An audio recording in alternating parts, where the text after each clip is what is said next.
So here we have a 90s model 306 from a Ford, just an F-250 pickup.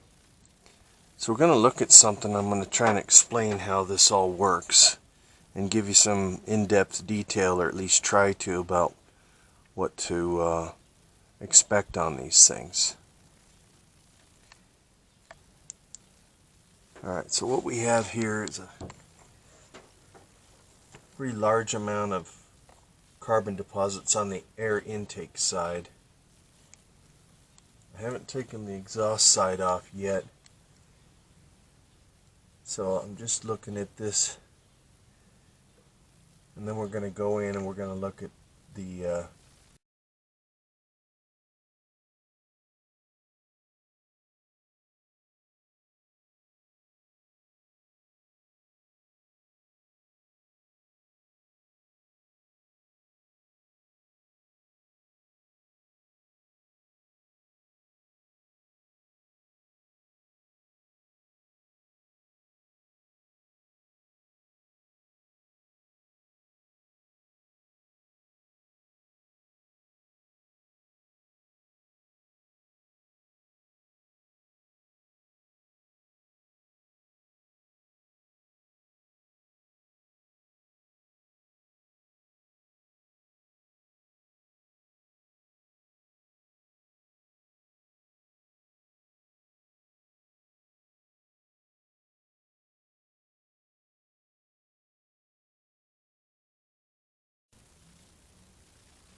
Alright, so I took that screwdriver and I run it through there, and you can see how deep the deposit is. I just kind of slagged a little bit of it off of there. So it's quite deep. Each one of them. Oh, there goes my screwdriver. You can see that one right there has got a lip hanger on it, so that's going to be a nice one. That one right there has got quite a bit.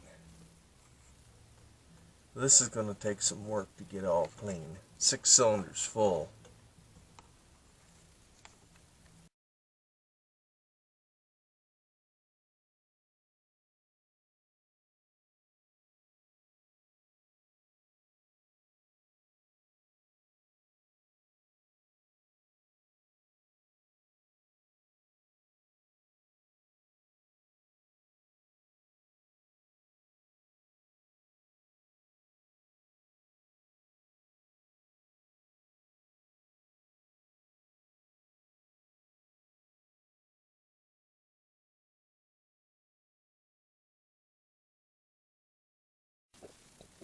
Alright, so here's the air intake. This is the plenum side here, and this is the intake manifold to the head. And you can see where the injector goes.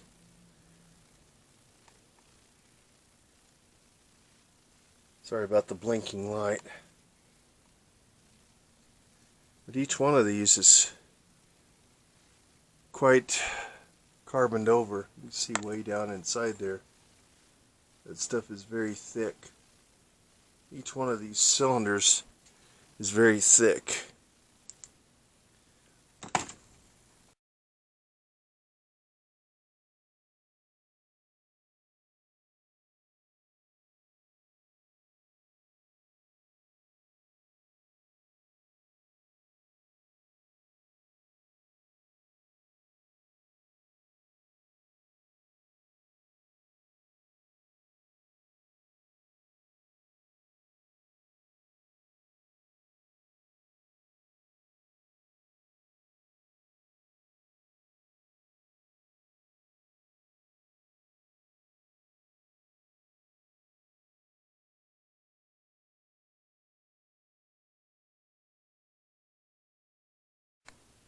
Alright, so carbon deposits. What we'll talk about is these carbon deposits.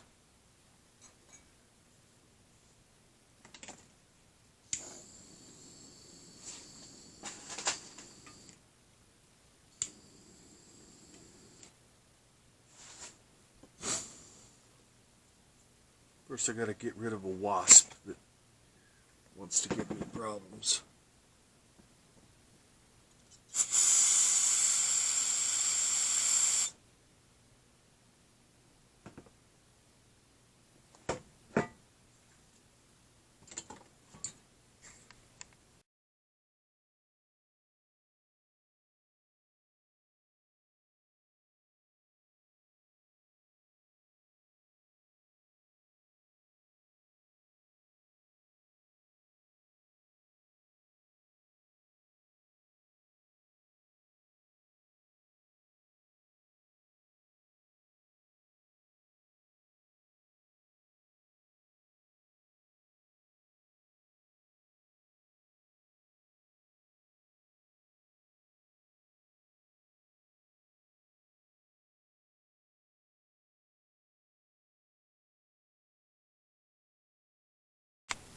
Alright, so carbon deposits.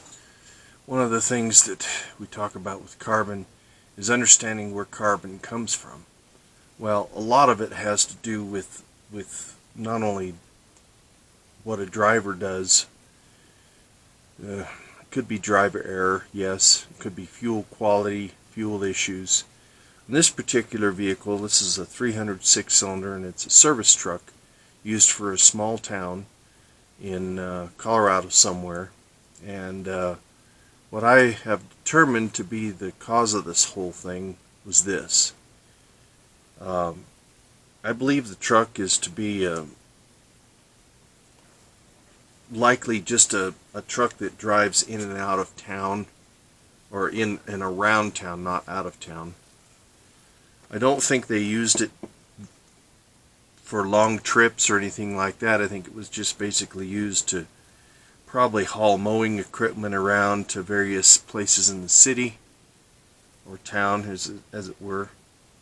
And they used it for just the various stuff in town, so it never really got up to operating temperature and also road speed. And one thing about carbon that we find a lot of times is that carbon, a lot of times, it's just basically unburned fuel, or it's just kind of the backside of unburned fuel, as unburned fuel goes. Especially with some of the additives that are in fuel, they don't always clean themselves. And for this type of buildup right here, I believe it's a couple of different combinations. I believe that one, it's probably the lack of maintenance, lack of service, lack of I don't know if I wouldn't call it tune-up, because the tune-up was actually pretty good on the vehicle. One thing that it had the spark plugs that were pretty good shape. It had new fuel filter, new air filter, things like that, and several other things. And I think the one thing that they were doing was they were trying to fix the problem. They were trying to figure out what was causing this whole issue that they had, which was a hard start. And hard starting, this is kind of how I'm going to go with this whole thing. And this is going to be more of, you're not going to see me doing a whole lot of work on this because it's going to take a lot of time. But I'm going to probably walk you through the process that I'm going to do for this particular repair. And you've got stuff that just breaks off, just chunks of carbon, and it flakes off pretty good into little pieces. So that to me tells me that we could probably take some good solvents. There's several on the market that we can use. There's Seafoam, and there's some stuff from BG. There's 44K, it's pretty expensive. Let's see, there's some other stuff called 109. And I've got several other things in the background that I can probably use. What I'll probably do is I'll do an extrude hone, and I'll, not necessarily a hone, but I'll use, I don't think I've got them here. I think they're out in my other shop, but anyway, I'll probably use like a wire brush on a drill to get down inside here, because on this side of the air intake, the plenum side, is not that bad. Most of the buildup starts from right up, about midway through,